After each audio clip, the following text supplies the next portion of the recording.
والذين يتوفون منكم ويذرون أزواجا والذين يتوفون منكم তোমাদের মধ্য থেকে যারা ইন্তেকাল করে ওয়াযারুনা আজওয়াজা এবং ইন্তেকালের পরে যারা তাদের স্ত্রী রেখে যায়, তাদের কি থাকে? স্ত্রী থাকে। তাহলে স্বামী যদি মারা যায় তাহলে স্ত্রী কি বিধবা, তাই না? তাহলে স্বামী যদি ইন্তেকাল করে আর স্বামী যদি তার স্ত্রী রেখে যায়, তাহলে স্বামীর জন্য ওয়াজিব হলো ওয়াসিয়াতান লিআজওয়াজিহিম, তাহলে সে যেন তার স্ত্রীর ব্যাপারে ওসিয়ত করে। সে যেন তার স্ত্রীর ব্যাপারে কি করে? ওসিয়ত করে। কি ওসিয়ত করবে? মাতাআন ইলাল হাউল, যে স্ত্রীকে 1 বছরের ভরণ পোষণ দেওয়া। 1 বছরের ভরণ পোষণের পরে যে আমি চলে যাচ্ছি, যে আমার পরে 1 বছরের ভরণ পোষণ তোমরা আমার স্ত্রীকে দিবে, এটা তার ওয়ারিসদেরকে ওসিয়ত করে যাবে। এটা তার ওয়ারিসদেরকে কি করে যাবে? ওসিয়ত করে যাবে। কত বছরের? 1 বছরের। গায়রা ইখরাজ, আর এই 1 বছর স্বামীর বাড়ির থেকে তাকে বের করতে পারবে না। স্বামীর বাড়ির থেকে স্ত্রীকে কি করতে পারবে না? বের করতে পারবে না। এই আদেশ প্রথমে ছিল। এই আদেশ কখন ছিল? প্রথমে ছিল, এখন কিন্তু প্রযোজ্য না। এটা মনে রাখবেন। তার মানে আল্লাহ বলতেছে যে সময়তে শরীয়তের কোনো ওয়ারিসের বিধানই ছিল না, ওই সময়কার হুকুম এটা, যে স্বামী মারা গেলে স্বামীর উপর ওয়াজিব হলো স্ত্রীর জন্য ওসিয়ত করে যাওয়া, যে স্ত্রী মারা যাওয়ার পরে সে 1 বছরের ভরণ পোষণ ওয়ারিসরা তার স্ত্রীকে দিবে এবং তার বাড়ি থেকে তাকে কি করবে না? বের করবে না। এটা আগের আদেশ। কিন্তু পরবর্তীতে কোন আদেশ নাযিল হয়েছে? 4 মাস 10 দিন আগে যে আয়াতটা গেছে। এখন বর্তমান যেটা কার্যকর, কিয়ামত পর্যন্ত যেটা চলবে, স্ত্রীর ইদ্দত কতদিন? 4 মাস 10 দিন। আসসালামু আলাইকুম ওয়া রাহমাতুল্লাহি ওয়া বারাকাতুহু।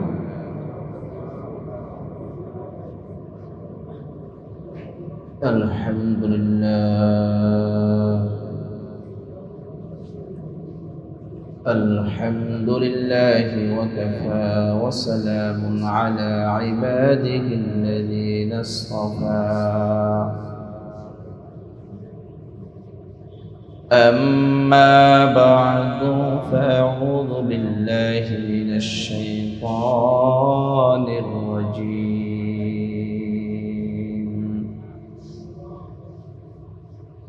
بسم الله الرحمن الرحيم.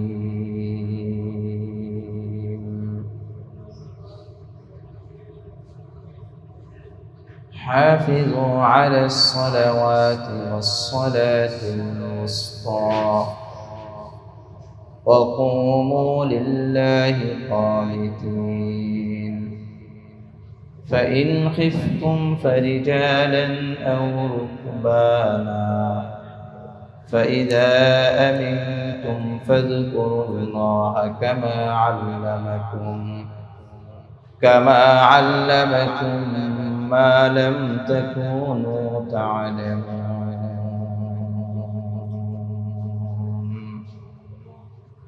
بارك الله لنا ولكم في القرآن العظيم ونفعنا وإياكم بالآيات والذكر الحكيم.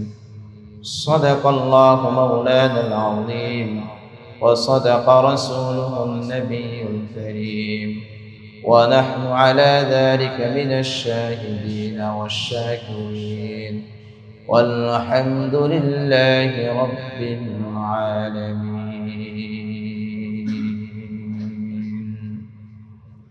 محبت الشهد زبان كل شكر درود إبراهيم قولي. اللهم صل على محمد وعلى آل محمد كما صليت على إبراهيم وعلى آل إبراهيم إنك حميد مجيد. اللهم بارك على محمد وعلى آل محمد كما باركت على إبراهيم وعلى آل إبراهيم إنك حميد مجيد. سبحانك لا علم لنا إلا ما علمتنا إنك أنت العليم الحكيم. رب زدني علما رب زدني علما رب زدني علما رب يسر ولا تعسر وتمم بالخير.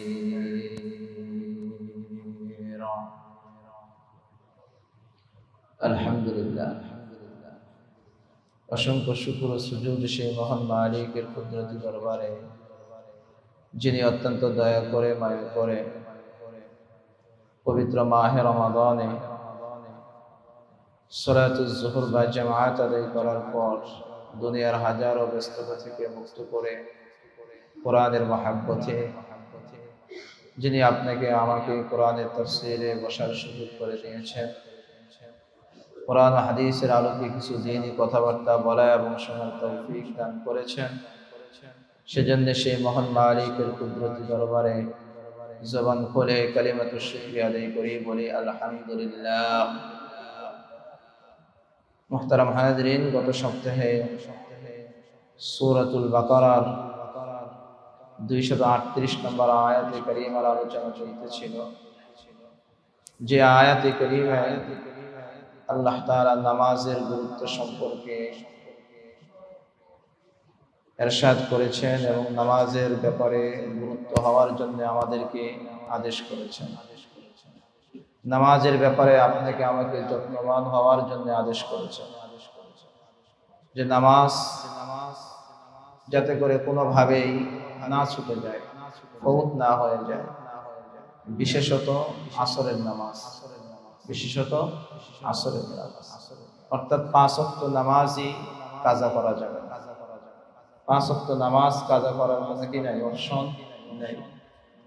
আর নামাজে কিভাবে দাঁড়াবো, ওয়াকুমু লিল্লাহি কানিতিন, আল্লাহ তাআলা বলেছেন বিনয় হয়ে, একাগ্রতার সাথে, আদবের সাথে নামাজে দণ্ডায়মান হওয়া। এই জন্য গত সপ্তাহে একটা হাদিস বলেছিলাম যে সরকারে তো আলম নবী মুহাম্মদুর রাসূলুল্লাহ সাল্লাল্লাহু আলাইহি ওয়াসাল্লাম বলেছেন, যে বান্দা উত্তম রূপে ওযু করে এবং ওযু করার পরে সে নামাজে দাঁড়ায়, নামাজে দাঁড়িয়ে এমনভাবে সে 2 রাকাত নামাজ পড়ে যে নামাজের মধ্যে সে তার নিজের মনের সাথে কথা বলে না। কার সাথে? নিজের মনের সাথে কথা বলে। এমনিই তো বাহ্যিকভাবেই তো নামাজে কথা বলা নিষেধ, সরাসরি নামাজে দাঁড়িয়ে তো দুনিয়াবি কথা বলা কি হারাম। কেউ যদি নামাজে দাঁড়িয়ে কথা বলে তাহলে কি তার নামাজ হবে? নামাজ হবে না, নামাজ ভেঙে যাবে। নামাজ ভঙ্গের কারণ যতগুলো আছে একটা একটা নামাজে কথা বলা। কিন্তু বাহ্যিকভাবে আপনি আর আমি নামাজে দাঁড়িয়ে কথা বলার থেকে নিজেকে বিরত রাখতে পারি, কিন্তু মনের সাথে তো আপনি আর আমি হর হামেশা কথা বলি, হর হামেশা কথা বলি। এই জন্য নবীজি স্পষ্ট করে উল্লেখ করেছেন যে এমন ভাবে 2 রাকাত নামাজ পড়ে যে নামাজে সে তার মনের সাথে কথা বলে। এটা বহুত বড় কঠিন একটা মেহনতের জিনিস, এমনি এমনি হবে না। কারণ নামাজে দাঁড়িয়ে একমাত্র কার সাথে কথা বলা? আল্লাহর সাথে কথা বলা, আল্লাহকে ইয়াদ করা। গত সপ্তাহে আরেকটু বলেছিলাম যে হযরত আসিম ইবনে হাতিম রাদিয়াল্লাহু তাআলা যখন নামাজে দাঁড়াতেন তখন তিনি কিভাবে দাঁড়াইতেন? নামাজে দাঁড়ানোর সময় তিনি প্রথমে চিন্তা করতেন যে আমার ডান পাশে হলো জান্নাত, আমার ডান পাশে কি জান্নাত, আমার বাম পাশে দুজক, আর আমার পিছনে মালাকুল মাউত দাঁড়িয়ে আছে, আজরাইল যে কোনো সময় আমার জান কবজা করবে। হ্যাঁ, আর আমার সামনে কে? আল্লাহ, আমার সামনে আল্লাহ। আর আমি দাঁড়িয়েছি কিসের উপরে? জাহান্নামের পুলসিরাতের উপরে দাঁড়িয়েছি। এই একটা চিন্তা চেতনা নিয়ে তিনি নামাজে দাঁড়াইতেন যে আমার ডানে জান্নাত, বামে দুজক, সামনে আল্লাহ, পিছনে আজরাইল, মালাকুল মাউত, যে কোনো সময় আমার জান কবজ করবে, আর আমি দাঁড়িয়ে আছি পুলসিরাতের উপরে। আর তিনি এই নিজের এই নামাজটাকে জীবনের শেষ নামাজ মনে করে দাঁড়াইতেন, আল্লাহ তাআলার সাথে কথা বলতেন। এরকম নামাজ আপনার আমার হওয়া উচিত। আল্লাহ আমাদেরকে তৌফিক দান করেন। নবীজি বলেছেন যে তার নিজের মনের সাথে কথা বলবে না, নিজের মনের সাথে কথা না বলে সে এরকম উত্তম ভাবে 2 রাকাত নামাজ পড়বে, তো আল্লাহ তাআলা 2 রাকাত নামাজের বিনিময়ে তার জিন্দেগীর সমস্ত গুনাহগুলোকে মাফ করে দেবেন।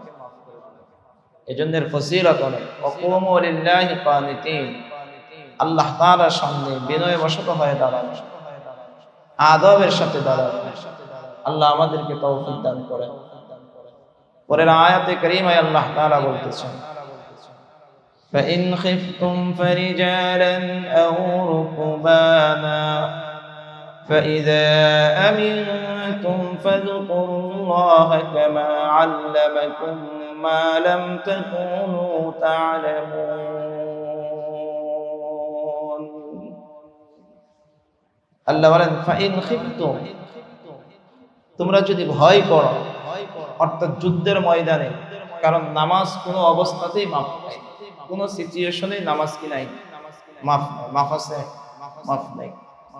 অসুস্থ হলেও নামাজ আছে না নাই? আছে। সুস্থতার সাথেও নামাজ, যে সর্বহালতেই নামাজ, যতক্ষণ পর্যন্ত সেন্স আছে। যুদ্ধের ময়দানে থাকলেও বান্দার সময় মতো নামাজ পড়া ফরজ। যুদ্ধের ময়দানে যে কাফেরদের সাথে লড়াই করছে, কিন্তু তখনও তাদের উপর থেকে নামাজের হুকুম কি হয়ে যায় না, রহিত হয়ে যায় না, নামাজ ফরজ।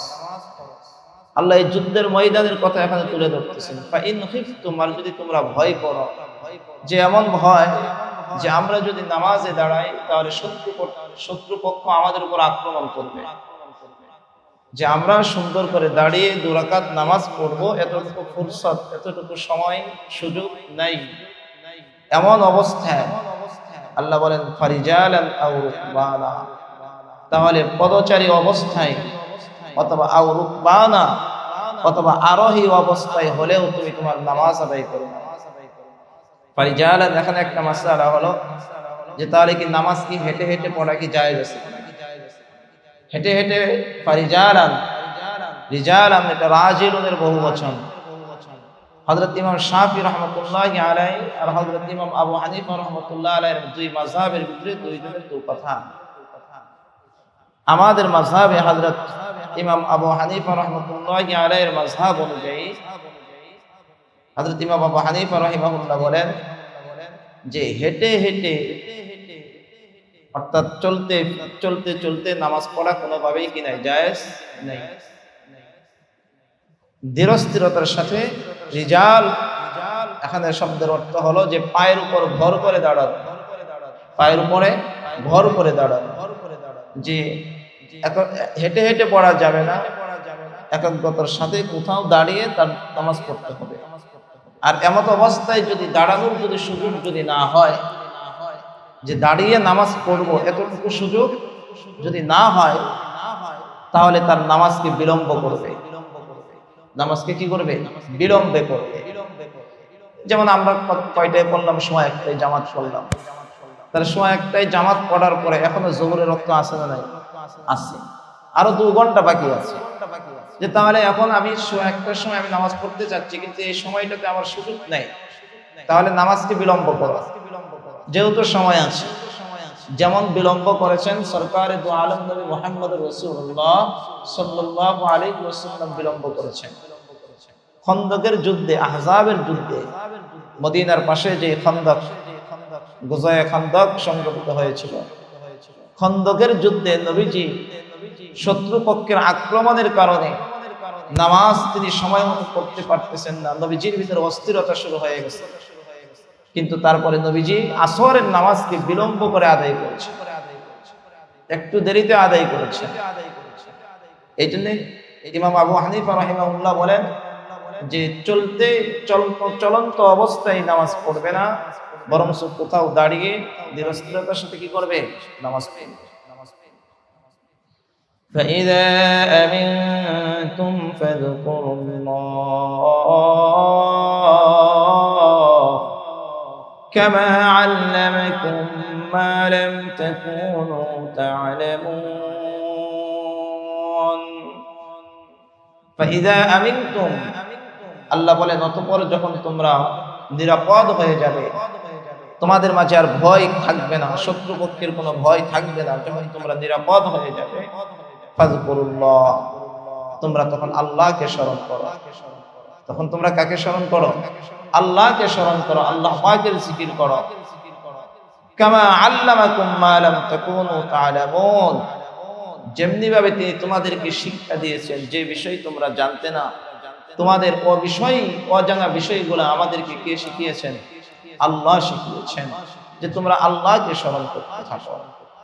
এই দুইটা আয়াতে কারিমা মাঝখানে আল্লাহ তাআলা এই জন্য এনেছিলেন। গত সপ্তাহে বলেছিলাম যে আগে পরে দুনিয়ার সামাজিক হালত সম্পর্কে আলোচনা করতেছিলেন, আর মানুষ দুনিয়ার কাজ করতে গিয়ে আখিরাতকে ভুলে যায়। মানুষ দুনিয়ার কাজের পরে আখিরাতকে কি করে? ভুলে যায়। এই জন্য আল্লাহ মাঝখানে দুইটা আয়াত নামাজের কথা বলে আপনাকে আমাকে আখিরাতের কথা স্মরণ করতে চেয়েছেন, যে বান্দা তোমার আখিরাত ভুলো না, তোমার আখিরাতের ভিতরে সর্বপ্রথম তোমার নামাজের হিসাব নাও। কিসের? নামাজের হিসাব নাও। এখন আবার সেই আগের জায়গায় যে আলোচনা আগে ছিল ধারাবাহিক, ওই আলোচনা এখন আল্লাহ তাআলা আবার নতুন করে শুরু করছেন। কিসের আলোচনা ছিল? তালাকের আলোচনা ছিল। কিসের আলোচনা চলতেছিল? তালাকের আলোচনা চলতেছিল। এই আয়াতের আগে আল্লাহ তাআলা তালাকের ক্ষেত্রে কয়েকটা সূরাত বলা হয়েছিল, যে কোন কোন সূরাতে মেয়েকে মোহর দিতে হবে এই বিষয়ে আলোচনা করতেছিল, এবং বিধবা মহিলার ব্যাপারে আল্লাহ তাআলা আলোচনা করতেছিল, যে বিধবা মহিলার ইদ্দত কতদিন? 4 মাস 10 দিন। বিধবা মহিলার ইদ্দত কতদিন? 4 মাস 10 দিন। স্বামী যদি মারা যায় তাহলে ওই মহিলার ইদ্দত 4 মাস 10 দিন। এই 4 মাস 10 দিনের মাঝে বিধবা মহিলা কোথাও বিয়ে শাদী বসতে পারবে না, এমনকি কোনো সাজসজ্জা করতে পারবে না। শরীয়তের যত বিধিবিধান আছে এই বিধিবিধানগুলো তার মানতে হবে। ওই ধারাবাহিকতায় আল্লাহ তাআলা এখন 4 মাস 10 দিনের বিধান নাযিল হওয়ার আগের যে বিধান ছিল সেটা আল্লাহ তাআলা একটু উল্লেখ করতেছেন।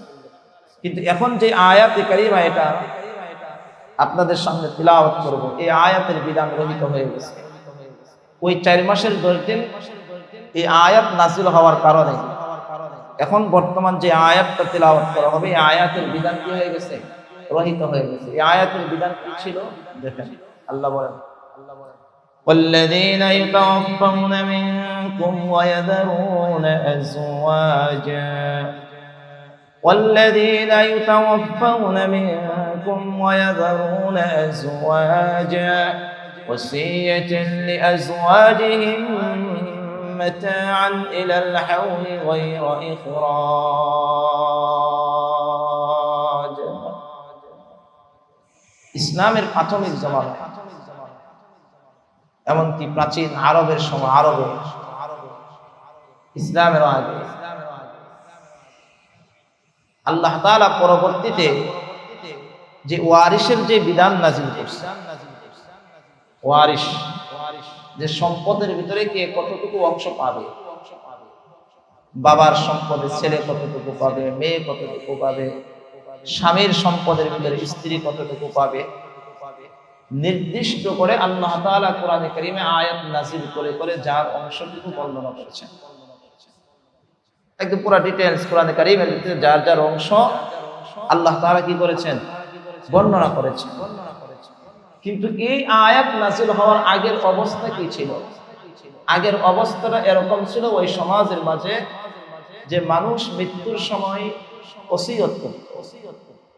কি করত? ওসিয়ত করত। যার জন্য যতটুকু ওসিয়ত করত সে ততটুকুই পাইত।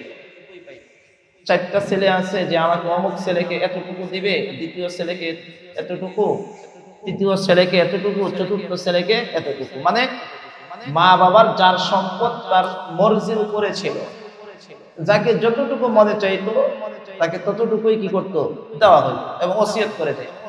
এবং কাউকে দেখা যাইতো সে ওসিয়ত করতোই না, কারণ তার ভালো লাগতো না, তাকে ভালো লাগতো না, তাকে কোনো কি দিত না, সম্পদ দিতই না। এমনকি মেয়েদেরকে, স্ত্রীদেরকে তারা কোনো সম্পদ দিত না, কিন্তু ওসিয়ত করে যাইতো যে আমার স্ত্রীকে এতটুকু দিও। ওই হালতটাই আল্লাহ তাআলা তুলে ধরেছেন, কিন্তু এই হালতের বিধানটা রহিত হয়ে গেছে। আল্লাহ বলতেছেন যে ওই হালতের সময়, আর এখন যদি কোনো স্বামী স্ত্রীর জন্য ওয়ারিশ করলেও স্ত্রী স্বামীর সম্পত্তির অংশীদার হবে, ওসিয়ত না করলেও কি হবে, অংশীদার হবে। কারণ স্ত্রীর সম্পদের অংশটুকু আল্লাহ কোরআনে কারীমের আয়াত দিয়ে কি করেছেন, নির্দিষ্ট করে দিয়েছেন। এখন আর ওসিয়তের কোনো কি নাই, দরকার নাই। ওসিয়ত করলেও আমার বিবি পাবে, ওসিয়ত না করলেও আমার বিবি আইনগত অনুযায়ী পেয়ে যাবে। কিন্তু আগের বিষয়টা ছিল এটা, ওসিয়ত করলে পাইতো আর ওসিয়ত না করলে পাইতো না। এই জন্য বলতেছে এই বিধান মানসুখ হয়ে গেছে, রহিত হয়ে গেছে। আচ্ছা, এখন 1 বছরের ভরণ পোষণ, আর তাকে 1 বছর তার বাড়ি থেকে কি করতে পারবে না, বের করতে পারবে না।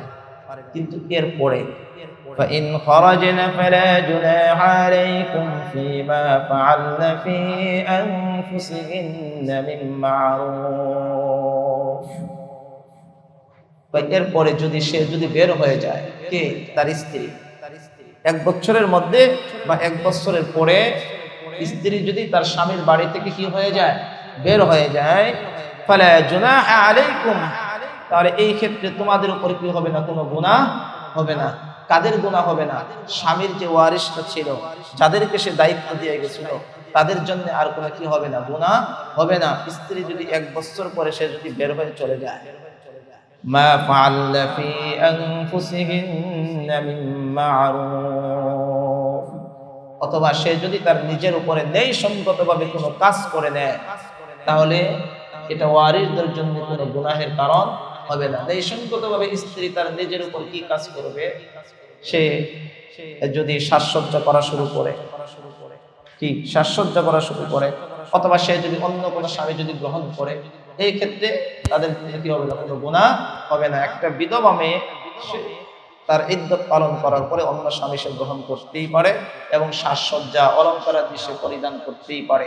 এটা শরীয়ত থেকে কি দিয়েছেন, অনুমতি দিয়েছেন। আল্লাহু আজিজুন হাকীম। আল্লাহ বলেন, আল্লাহ হলেন আজিজ, আল্লাহ হলেন মহাপরাক্রমশালী। আল্লাহর পরে আর ক্ষমতা ধরার কেউ নাই। সবচেয়ে মহাপরাক্রমশালী কে? আল্লাহ। হাকীম, তিনি হলেন বিজ্ঞ, তিনি হলেন বিচারক। আল্লাহর চাইতে বিজ্ঞ আর কেউ নেই। পরের আয়াতে কারিমায় আল্লাহ বলেন, ওয়ালিল মুতাল্লাকাতি মাতাউন বিল মা'রুফ হাক্কান আলাল মুত্তাকিন। এই আয়াতটা, আগের আয়াতটা একটু বুঝতে হবে। আগের আয়াতে কি গিয়েছিল, তালাকের একটা সূরত ছিল এটা, যে কেউ বিয়ে করেছে কিন্তু স্ত্রীকে কি করে নাই, স্পর্শ করে নাই, স্ত্রীর সাথে সময় কাটাই নাই, স্পর্শই করে নাই, বিয়ে করা মাত্রই তাকে কি দিয়েছিল, তালাক দিয়েছিল। তাহলে সেই ক্ষেত্রে আল্লাহ তাআলা বলেছিলেন যে তাকে কি দিয়ে দাও, দেনমোহর দিয়ে দাও। এখন বলতেছে যে কোনো তালাকপ্রাপ্ত মহিলা, অর্থাৎ যে সকল মেয়ের সাথে তার স্বামী কি করেছেন, সময় কাটাইছেন, হ্যাঁ, তাদের সাথে মেলামেশা হয়েছে, এরকম যে কোনো তালাকপ্রাপ্ত মহিলার জন্য আল্লাহ বলতেছেন, ওয়ালিল মুতাল্লাকাতি মাতাউন বিল মা'রুফ।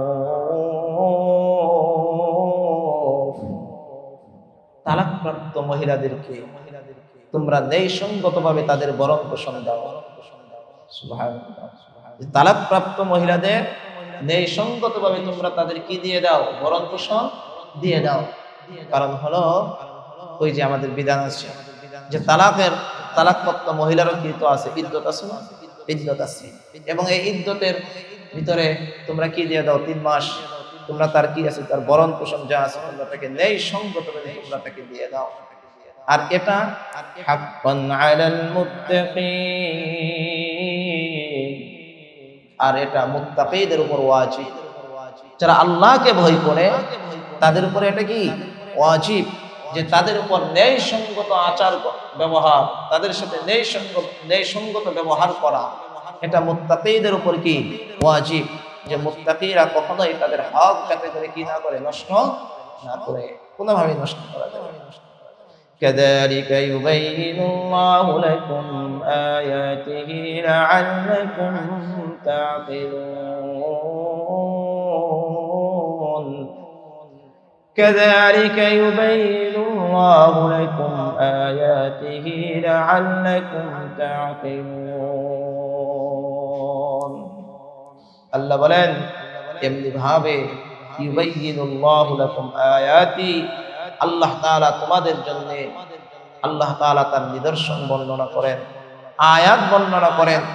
এমনি ভাবে আল্লাহ তাআলা তোমাদের জন্য আল্লাহ তাআলার হুকুম আহকাম বিস্তারিত ভাবে আল্লাহ তাআলা কি করেন, বর্ণনা করেন, যাতে করে তোমাদের সমাজে চলাটা সহজ হয়, দুনিয়াতে চলাটা সহজ হয়, আল্লাহর বিধান মানাটা তোমাদের জন্য সহজ হয়।